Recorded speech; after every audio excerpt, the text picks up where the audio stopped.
নমস্কার। ফেসবুক লাইভে যারা নিয়মিত মায়ের অনুষ্ঠান দেখেন তাদের সবাইকে স্বাগত। আমরা চলে এসেছি আবারও মাকে সঙ্গে নিয়ে কিছু শাস্ত্র কথার আলোচনা করার জন্য। আজকে মায়ের কাছে আমরা যে বিষয়টা জানবো বলে এসেছি, মা আপনি তো প্রত্যেক দিন ধর্ম আলোচনা করেন, শাস্ত্র আলোচনা করেন, তা আমরা একটা কথা বুঝতে পারি না বা অনেকেই জানতে চায়, অনেকেরও এই কোয়েশ্চেনটা আছে যে মা শাস্ত্র আলোচনা আমরা বলি, আমরা শাস্ত্র নিয়ে এত কথা বলি, এটা এই শাস্ত্র, ওটা ওই শাস্ত্র, শাস্ত্রে এটা লেখা আছে, শাস্ত্রে এটা বলা আছে। মা আদৌ শাস্ত্র বলেটা কাকে? শাস্ত্র বলে কাকে? যেটাকে বেস করে আমরা ধর্ম শিখি বা আমরা ধর্ম আচরণ করি। আসিয়াছি পর কাজে, পর বেশি পরবাসী, পর সাক্ষাতে, পর বোঝা মাথা নিয়ে পরতরে প্রাণ দিয়ে, পরে সে পায় পড়ছে। এই মুহূর্তে তোমরা স্ক্রিনে দেখতে পাচ্ছ আমার স্বপ্নাদিষ্টা ভগবতী, অপার করুণাময়ী, অকল্যাণ নাশিনী, ভক্তাভীষ্ট প্রদায়িনী ভগবতী তারা সত্যি মাকে ঠাকুরের মায়ের রাতুল চরণে আমার আপামর ভক্ত শিষ্য, আমার যত অনুরাগ ভক্ত আছে যে যেখানে তাদের প্রত্যেককে প্রাণ ভরে আশীর্বাদ করে মায়ের রাতুল চরণে সকলের জন্য মঙ্গল প্রার্থনা করি। তোমরা যে যেখানে আসবো তোমরা খুব খুব করে ভালো থাকো, তোমাদের প্রত্যেকের মঙ্গল হোক। তোমরা প্রত্যেকে জীবন যাত্রার মধ্যে ধর্মকেও তোমরা অঙ্গ হিসেবে নাও। কেমন? আজকে যে প্রথমে প্রশ্ন করা হলো যে শাস্ত্র কাকে? শাস্ত্র আলোচনা হয় বলে শাস্ত্র কথা শুনতে হয়, কখনো কখনো বলা যায় যে শাস্ত্রে এটা লেখা আছে, এই শাস্ত্র এই বলছে, ঠিক না? এমন কথা কম বেশি প্রত্যেকেই পরিচিত, প্রত্যেকে এই শব্দগুলোর সঙ্গে পরিচিত। তাহলে এখন প্রশ্ন, শাস্ত্র কাকে বলে? মা এত তো শুনি শাস্ত্র বলছে, শাস্ত্রে এটা লেখা আছে, শাস্ত্রের সম্বন্ধে কি সিদ্ধান্ত দিয়েছে, ইত্যাদি ইত্যাদি ইত্যাদি সমস্ত কিছু শোনার পর একটাই জিনিস জানতে ইচ্ছে করছে যে এখন শাস্ত্র কি, কোনটাকে শাস্ত্র বলা যায়? আসল শাস্ত্র কাকে? তস্মাৎ শাস্ত্র শাস্ত্রাং প্রমাণং তে কার্য ব্যবস্থিত।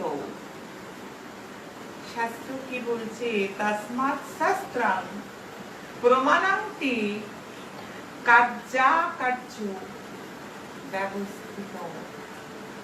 এই জগৎ সংসারে যাবতীয় কার্য, মায়ের শুনে যার প্রশ্ন ছিল বা এই প্রশ্নটা প্রত্যেকের জানা দরকার যে শাস্ত্র কাকে বলে না। এই জগৎ সংসারে যাবতীয় কার্য যার দ্বারা সুশাসিত হয়, যার দ্বারা সুশাসিত হয় তাকে বলছে শাস্ত্র।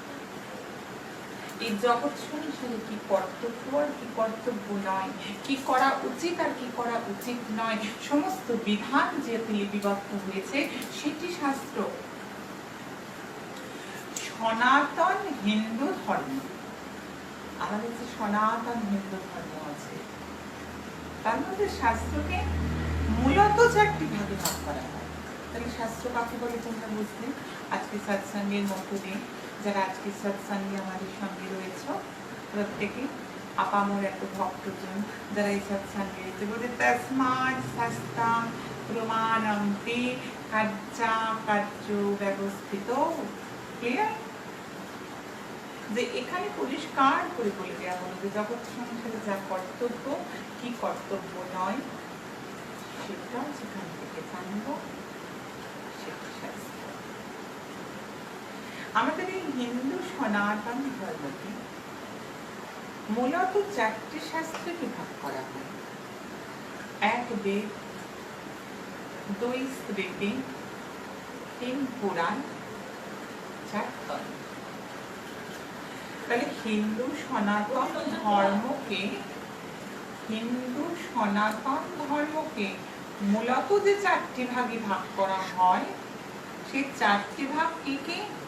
নাম্বার 1 বেদ, নাম্বার 2 স্মৃতি, নাম্বার 3 পুরাণ, নাম 4 তন্ত্র।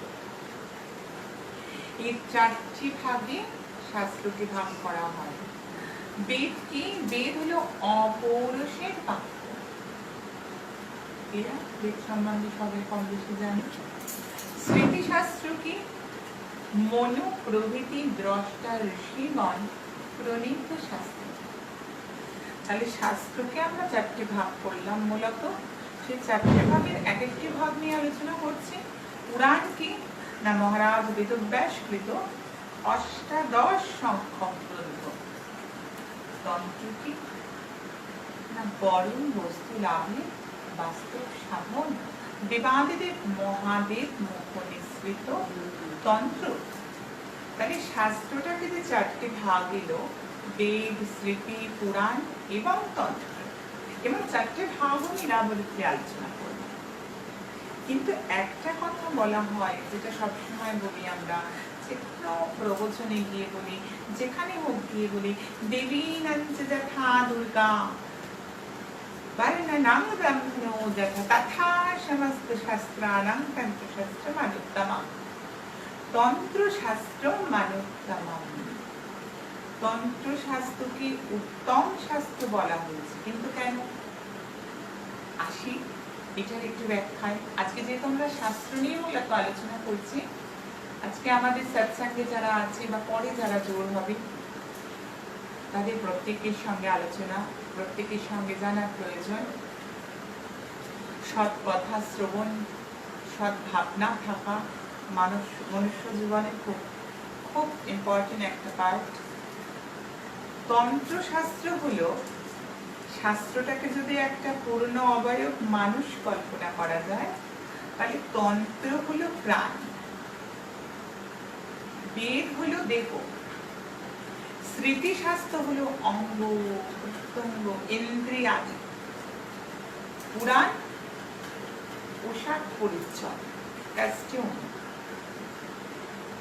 যেহেতু তন্ত্র হলো শাস্ত্রের প্রাণ, তথা সমস্ত শাস্ত্রাণাং তন্ত্রশাস্ত্রম মানিত্যমম। খুব ভালো পোশাক কারোর রয়েছে, কিন্তু তার প্রাণ চলে গেছে, তার পোশাকের কেমন ইনভ্যালিড। ইন্দ্রিয় খুব সাদা, চোখে দেখছে খুব ভালো, কানে শুনছে খুব ভালো, কিন্তু প্রাণ নেই, ইনভ্যালিড। পুরো ব্যাপারটার কোনো প্রয়োজন নেই প্রাণহীন দেহ। তাই প্রাণ হলো এমন একটা জিনিস, প্রাণ জীবসত্তার প্রতীক, প্রাণ জীব সত্তার প্রতীক। যে জীবের দেহে প্রাণ আছে মানে সজীবতার প্রতীক। ক্লিয়ার? এই জায়গাটা সত্য যুগের শাস্ত্র ছিল বেদ।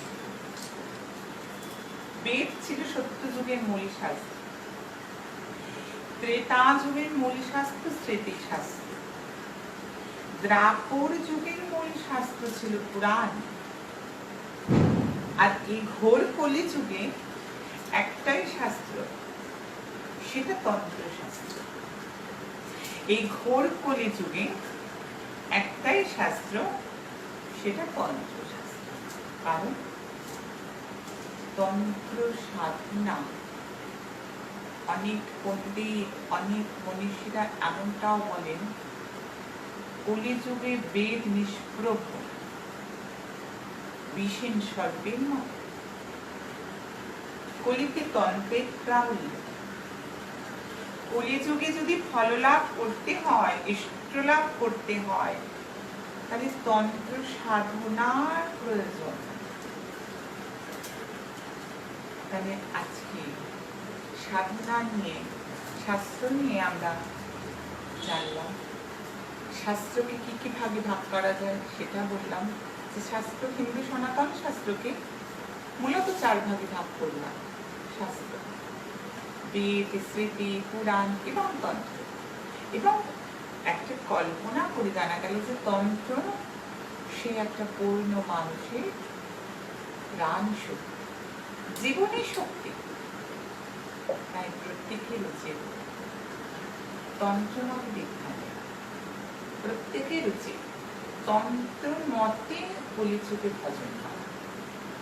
তান্ত্রিক হয়ে যাওয়া নয়, লাল কাপড় পরা নয়, এগুলো না।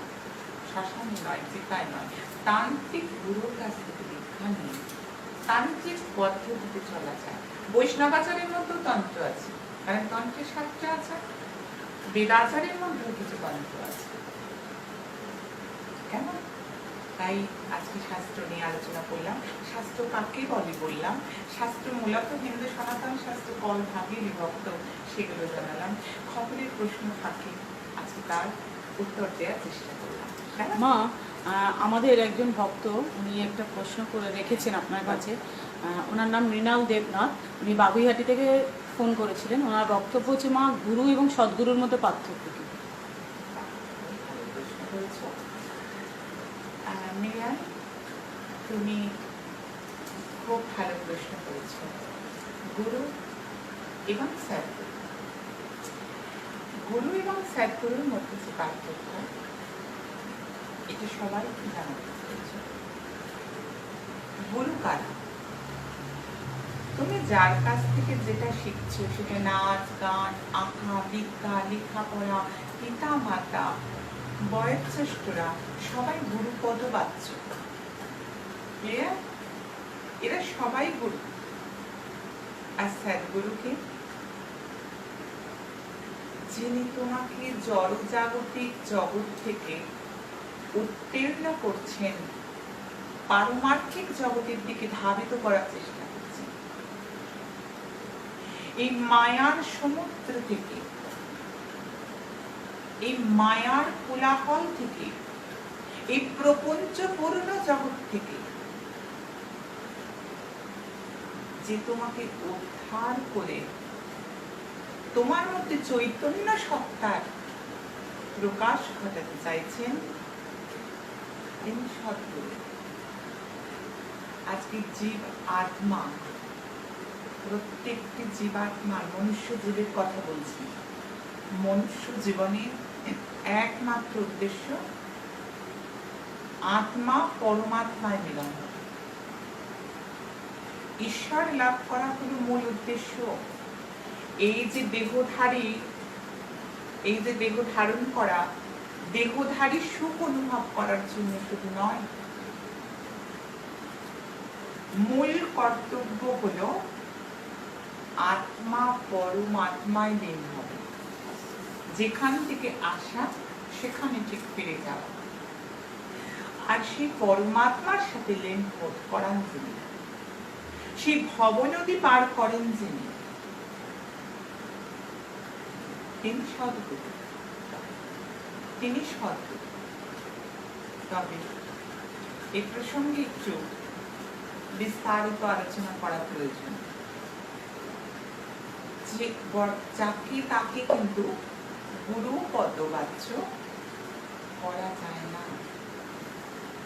এখন প্রশ্ন হতেই পারে যে আমরা সদ্গুরু কোথায় পাবো? সদ্গুরুর কিছু লক্ষণ থাকে। সদ্গুরু সম্বন্ধে শাস্ত্র কিছু বলেছে, তন্ত্রসার কর্তা তার নিজ গ্রন্থে কিন্তু বলেছেন এগুলো। বহু শাস্ত্রে প্রমাণ দেওয়া হয়েছে সদ্গুরু কাকে। জীবের চৈতন্য সত্তাকে জাগৃত যিনি করবেন, ভবনদী যিনি পার করবেন, তিনি সদ্গুরু। না গুরুর অধিক দেবী, দেবী পর্যন্ত গুরুর অধিক হন না। আমরা যে ইষ্ট সাধনা করি, আমরা যে ইষ্ট দিকে প্রত্যেককে বলি, প্রত্যেক জীবকে বলি ভগবানের কাছে যাও, ভগবানেরও অধিক নয়, ভগবানের অধিক গুরু। গুরুর অধিক নন ভগবান, ন গুরুর অধিক দেব। কারণ গুরু কান্ডারি স্বরূপ। নদীতে যখন পার হতে হয়, সেখানে সবাই কিন্তু কান্ডারি অর্থাৎ মাঝের প্রতি নির্ভর করে বসে থাকে।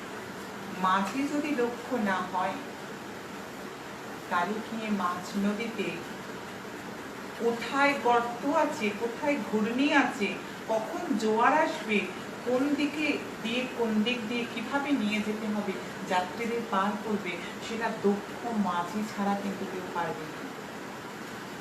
ঠিক সংসার সমুদ্র পার হতে গেলে গুরুরূপ কান্ডারি, সদ্গুরুরূপ কান্ডারি প্রয়োজন।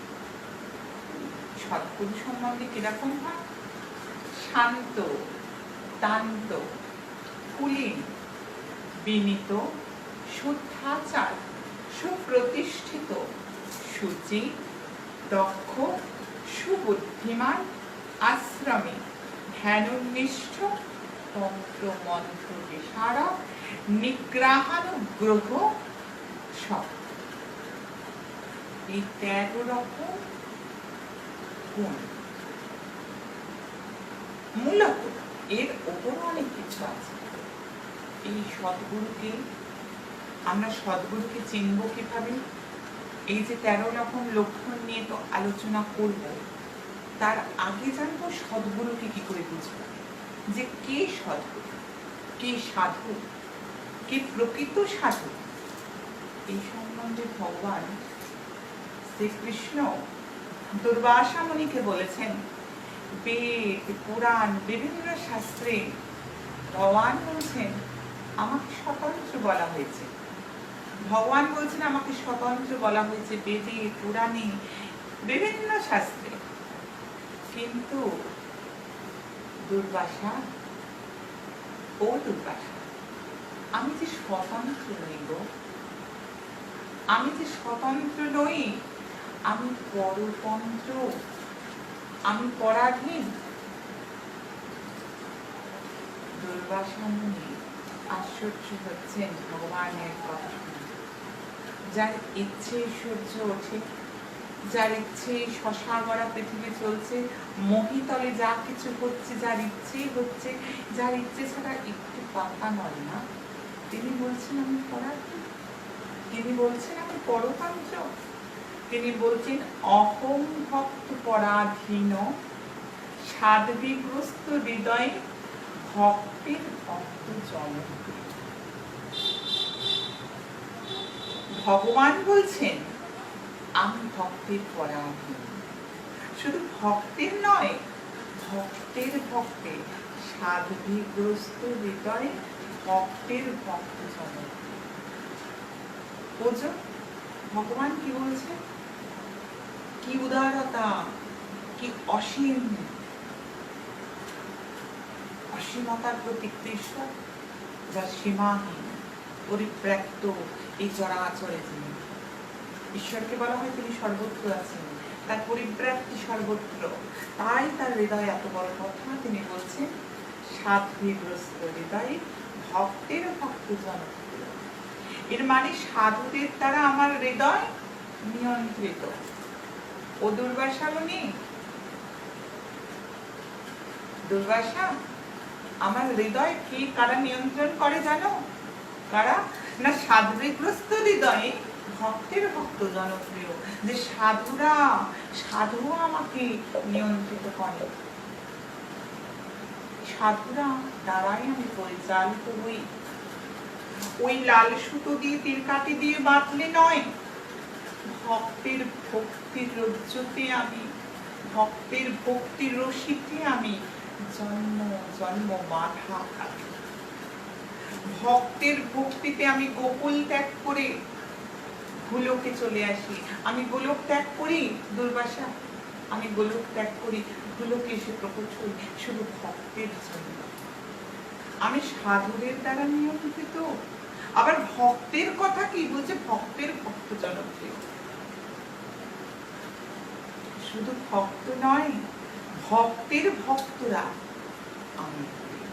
শুধু ভক্ত আমার প্রিয় না, ভক্তের ভক্ত জনপ্রিয়। এবার প্রশ্ন, সাধুদের দ্বারা নিয়ন্ত্রিত বলছে তার হৃদয়, তাহলে সাধু কারা? এটা প্রশ্ন। আজকে আমরা সদ্গুরু প্রসঙ্গে আছি। সাধু কারা? না যারা জড়জাগতিক বাসনা থেকে মুক্ত, শুদ্ধ ভক্ত, তারা সাধু। জড়জাগতিক জগৎ, মায়া প্রপঞ্চ থেকে যাদের চৈতন্য সত্তার উদয় হয়েছে, যারা ভগবত ভজন করছে,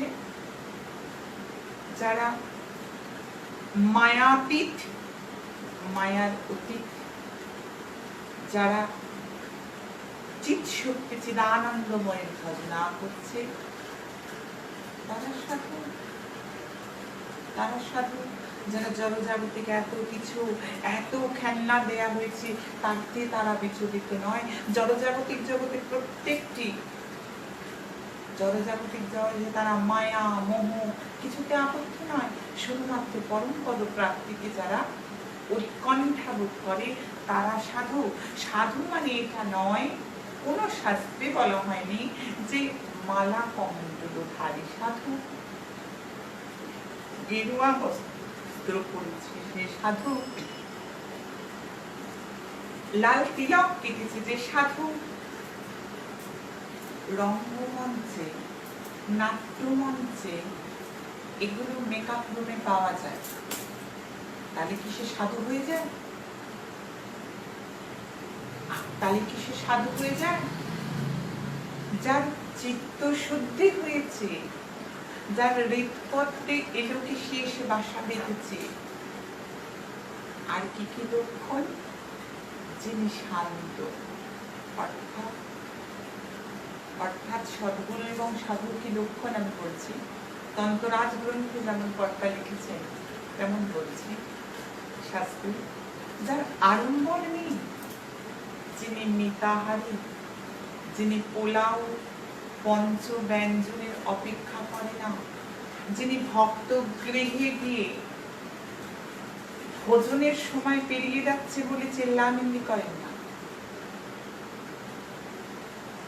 যিনি শান্ত, যিনি খাওয়া দাওয়া সমস্ত কিছুর উপর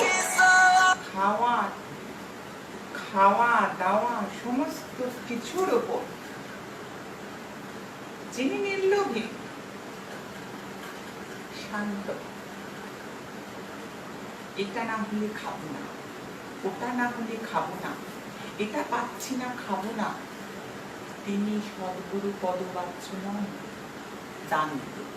নেক্সট এলাম দান্ত, যিনি ইন্দ্রিয়কে বাহ্যিক সুখ থেকে বঞ্চিত রেখে সাধন কার্যে নিজেকে নির্লিপ্ত রেখেছে। একটু এলাবারে বলি, যিনি ইন্দ্রিয়কে জিতেন্দ্রিয়, এক কথায় বলা যায় ইন্দ্রিয়কে জয় করেছেন যিনি, তিনি জিতেন্দ্রিয়। সেই জিতেন্দ্রিয় পুরুষ, সেই জিতেন্দ্রিয় সাধবী গুরু হবার কেমন? সেই জিতেন্দ্রিয় কি? চক্ষু কর্ণ জিহ্বা নাসিকা ত্বক, পাঁচটা বহিরেন্দ্রিয়, পাঁচটি জ্ঞানেন্দ্রিয়, 10 ইন্দ্রিয় স্বরূপিত মানসিক দেহে। সেই 10 ইন্দ্রিয়ের মধ্যে 5 ইন্দ্রিয় চোখ, যিনি সর্বদা ঈশ্বরের মূর্তি দর্শন করতে চান, যিনার চোখ দিয়ে শুধু ভাগবতম, দেবী ভাগবতম, শিব মহাপুরাণ পাঠ হয়, যার চোখে দৃশ্য দেখতে যিনি আগ্রহী নন, ইন্দ্রিয়কে যিনি সাধন কার্যে লাগিয়েছেন, যিনি সাধনে অনুরক্ত, কান দিয়ে যিনি পরনিন্দা নন, পরচর্চা নন, এবং অকথা কুকথা যিনি বলে শুনতে চান না, তিনি দান্ত। মুখ, যার মুখে অশ্লীল ভাষা নেই, যার জিহ্বায় বাগীশ্বরীর অধিষ্ঠান, বাগীশ্বরীকে আর ভগবতী ব্রহ্মবিদ্যা স্বরূপিণী মা সরস্বতী, যার জিহ্বায় বাগীশ্বরী, যে মুখ দিয়ে বেদ পুরাণ স্মৃতি শ্রুতি তন্ত্রশাস্ত্রের আলোচনা হয়, যে মুখে অশ্লীল বাক্য নেই, এমন কথা নেই যে মুখে যাতে কটু শব্দ উচ্চারণ হয়, এবং যিনি লালসাকে লাগাম দিয়েছেন, তিনি কুলীন। পরবর্তী 3 নম্বর লক্ষণ, যিনি কুলীন, কৌলাচারে তৎপর, কর্দমে এবং চন্দনে যার ভেদ নেই, পুত্র এবং শত্রুতে যার ভেদ নেই, শ্মশান এবং গৃহেতে যার ভেদ নেই, কাঞ্চনে এবং তৃণতে যাহার ভেদ নেই, সেই কৌলাচারী জিতেন্দ্রীয় যোগী কুলি। ব্যাখ্যা করুন। তন্ত্রসার কর্তা কিরাম বললেন?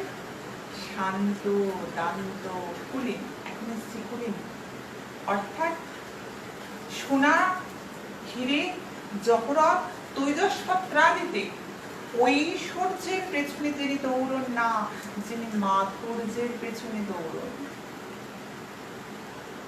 যে সমস্ত সাধুরা একটা আশ্রম আছে, চলো আর একটা আশ্রম করবো, চলো ভক্তের থেকে নিয়ে ব্যাংক ব্যালেন্স বাড়াবো, ভালো বাংলো করবো, ভালো গাড়ি চড়বো। যে সমস্ত সংসারী গুরুদের গুরুপদ বাচ্য করে ভক্তগণ, তাদের কি হয়? নিজের সন্তান থাকে বলে ভক্ত সন্তান আর নিজের সন্তান ভেদ করলে হবে। নিজের সন্তানের প্রতি খুব পিতৃত্ব বা মাতৃত্ব, আর ভক্ত সন্তানের নিয়ে, ওরে আমার মেয়ের বিয়ে দিতে পারছি না, ভক্তদের টাকা নিয়ে মেয়ের বিয়ে দেয়া, ভক্তদের টাকা নিয়ে নিজের ছেলেকে ইংলিশ মিডিয়ামে পড়ানো, ভক্তদের টাকা নিয়ে ওয়ার্ল্ড ট্যুর করা, স্ত্রী পুত্র পরিজন নিয়ে গুলমহারাজ চলেছেন, ওয়ার্ল্ড ট্যুর করছেন। ইনি কুলীন নন। শত্রু মিত্র পুত্র কোনো ভেদ নেই, সমদর্শী যিনি সমদর্শী তিনি কুলীন। যিনি বিনীত, বিনয়শীল, যার মধ্যে বিনয়ী ভাব আছে, যিনি মান অভিমান করেন না, যিনি মান অভিমান নিয়ে থাকেন না। শাস্ত্রে এমন কথাও মহাপুরুষ মহারাজরা বলেছেন, ত্রিনাথকে শুনেছেন তররূপী সহিষ্ণু অমান নীলা মানদেন কীর্তনীয় সদা করছেন। প্রত্যেককে সম্মান করতে হবে, স্বস্বক্ষেত্রে স্বসমহান করতে, প্রত্যেকের প্রত্যেকের জায়গায় মহান, তাই প্রত্যেককে সম্মান করতে হবে। আমি গুরু, এই যে আমিত্ব, আমি সর্বময়, এই ভাব যার মধ্যে আছে, তিনি গুরু পদবাচ্য নন। গুরু হবে পিতা মাতা। গুরু কি? সদ্গুরু কি না? সচ্চিদানন্দ পূর্ণ ব্রহ্মকারী খণ্ড নয়, অতিরঞ্জিত খণ্ড, অনেক মালা, অনেক কমণ্ডলু, অনেক কিছু ধারণ করেছেন, যিনি বাহ্যাম্বরে ভূষিত, যিনি সাধু শাস্ত্রে ব্যস্ত, তিনি সদ্গুরু নন, সদ্গুরু পদবাচ্য নন। যিনি সুপ্রতিষ্ঠিত,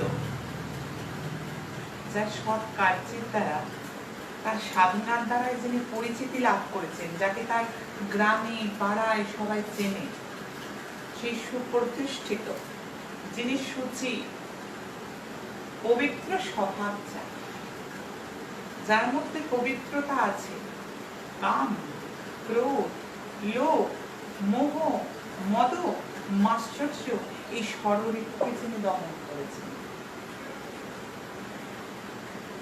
ষড়ঋতুকে যিনি দমন করেছেন, যিনি কামনায় পরিপূর্ণ, জড়জাগতিক কামনায় নির্লিপ্ত,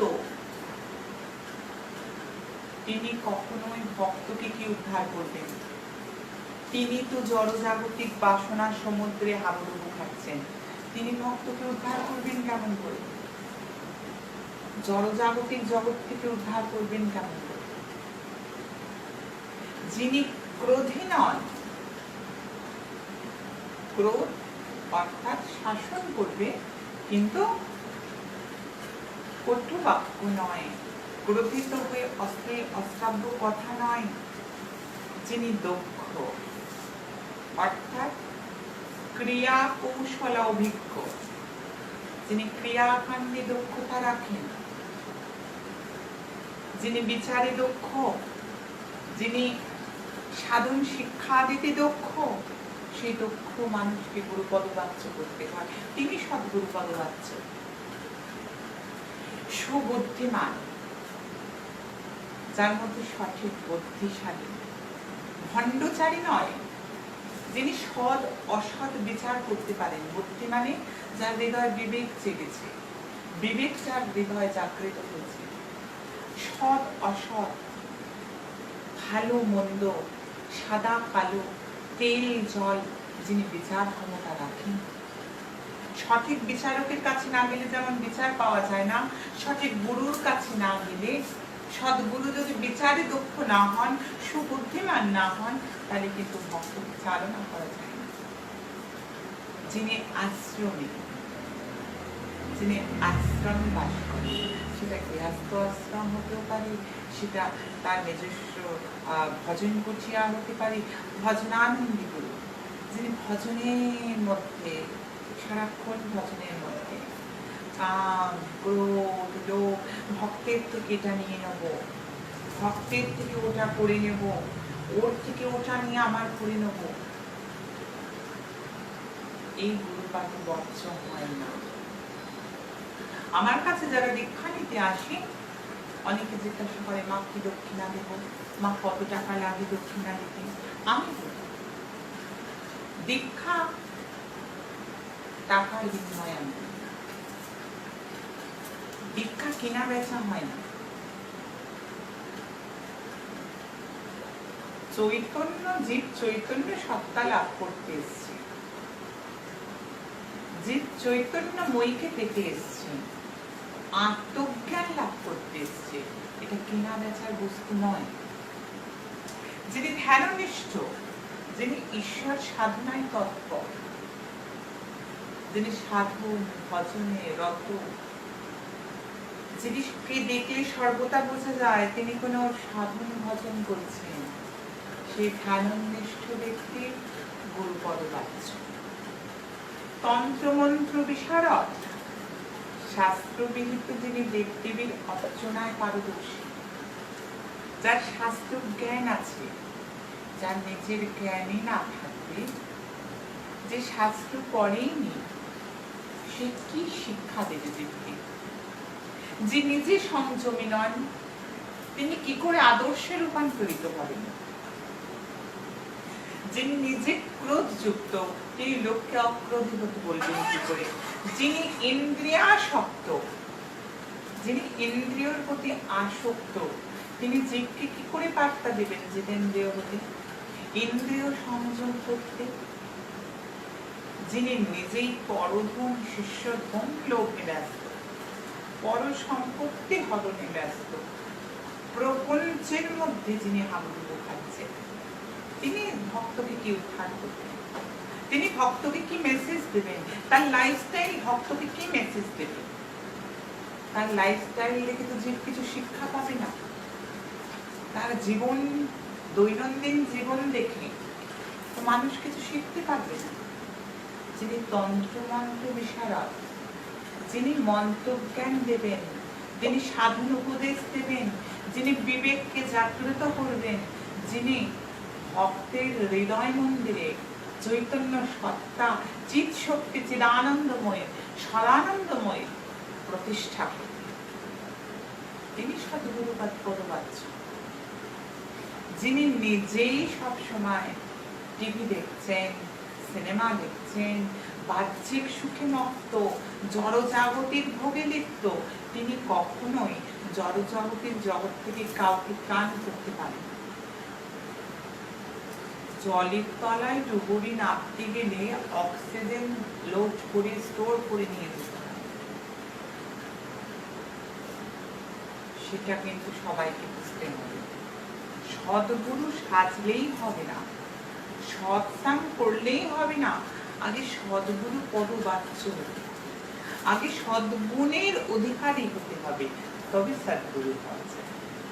আগে নিজেকে দেখাতে হবে যে দাস্য সখ্য বাৎসল্য মধুর, শান্ত দাস্য সখ্য বাৎসল্য মধুর, এই পাঁচটা ভাবে ভগবানকে ভজনা হয়। তিনি কোন ভাবের ভাবক, তিনি কোন ভাবাদর্শী? সদ্গুরু বাচ্য করতে গেলে এগুলো খুব খেয়াল করতে হয় যে ঈশ্বরের সাথে আমার গুরুর কি সম্পর্ক। যার সাথে যেমন সম্পর্ক, উচ্চ কোনো কর্তা ব্যক্তির কাছে যেতে গেলে উচ্চ সচিবের কাছে যেতে গেলে সবার আগে যেমন তার খুব নিকটবর্তী মানুষের সঙ্গে যোগাযোগ করতে হয়, মালিকের কাছে পৌঁছতে গেলে যেমন মালির সঙ্গে যোগাযোগ করতে হয়, ঠিক তেমনি ভগবানের কাছে পৌঁছতে গেলে সদ্গুরুর প্রয়োজন হয়, শুদ্ধাত্মার প্রয়োজন হয়, সৎ ভক্ত সঙ্গের প্রয়োজন হয়, যিনি সৎ ভাবনা নিয়ে চলছেন। সর্বশেষ যে পয়েন্টে রয়েছে সদ্গুরুর নিগ্রহানুগ্রহে শক্ত, যিনি আনন্দ বা প্রশংসা শুনে ধেই ধেই করে নাচেন, আবার নিন্দা শুনে ম্লান হয়ে যান। কিন্তু সদ্গুরু পদবাচ্য নন, যার কাছে স্তুতি আর নিন্দা, যার কাছে মান আর অপমান, যার কাছে সমান,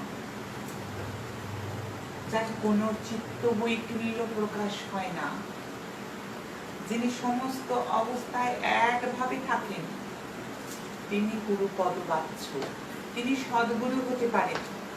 আদার্স সদ্গুরু সাজা যায়, সদ্গুরু হওয়া যায় না। শিষ্য সন্তান হারুক গুরু দুর্লভ, শিষ্যের বিদ্যা হারুক গুরু সুলভ। আমরা এদেরকে বোঝাই, শিষ্যত্ব নেওয়া মানে সন্তাপ থেকে দূরে যাওয়া। গুরুর কাজ শিষ্য সন্তাপ হরণ করবে। সদ্গুরুর প্রকাশ মানে অন্ধকারময় ঘর, সেই জীবাত্মাকে শুদ্ধাত্মায় পরিণত করা, মহাত্মায় পরিণত করা। কিন্তু সেই শিষ্য সন্তাপ হারক গুরু খুব কম আজকালকার দিনে। শিষ্যের বিদ্যাপহারক গুরু অনেক। শিষ্যের সম্পত্তি নিয়ে নেব, শিষ্যের পয়সা নিয়ে নেব, শিষ্যের সমস্ত কিছু আত্মসাৎ করব, তুমি দিলেই ভালো, না দিলেই খারাপ, এই যে ধরনের মেন্টালিটি, মানুষ কখনো গুরু পদবাচ্য। সদ্গুরু পদবাচ্য সেই হয় কারণ সদ্গুরু আর ঈশ্বরের মধ্যে কোনো পার্থক্য থাকে না। যিনি নিজেকে ঈশ্বরের সেবায় লীন করে দিয়েছেন, যিনি ঈশ্বরের সেবা করতে করতে ঈশ্বর হয়ে গিয়েছেন, ঈশ্বর কঠিন হয়ে গেছেন, তিনাকে সদ্গুরু পদবাচ্য। কেমন? আজকে এই অবধি বললাম, কথা বিশ্রাম দেব। অপূর্ব ব্যাখ্যা মা গুরু আর সদ্গুরুর মধ্যে। আজকের মতন আমরা এখানেই শেষ করছি ফেসবুক লাইভ। যারা এতক্ষণ আমাদের সঙ্গে ছিলেন তাদেরকে জানাই, এবং যারা পরেও দেখবেন, শ্রী শ্রী তারা সিদ্ধেশ্বরী মাতার অনেক অনেক আশীর্বাদ। আজকে আমাদের যে সংকটময় পরিস্থিতির মধ্যে আমরা আছি, যে মহামারীর সম্মুখ দ্বারে আমরা দাঁড়িয়ে আছি, ভগবান সেই জায়গা থেকে সকলকে সুস্থ রাখুক, রক্ষা করুক। আমাদের মা রূপময়ী মহাশক্তি আশ্রমের তরফ থেকে এটাই প্রার্থনা। সবাই এই মহামারী আটকাতে ঘরে থাকুন, নিজের পরিবারের সঙ্গে সুস্থ থাকুন, ভালো থাকুন। মা রূপময়ী মহাশক্তি আশ্রমের তরফ থেকে এই বার্তাটা সকলের জন্য জানাই। আপনারা সুস্থ থাকবেন, ভালো থাকবেন।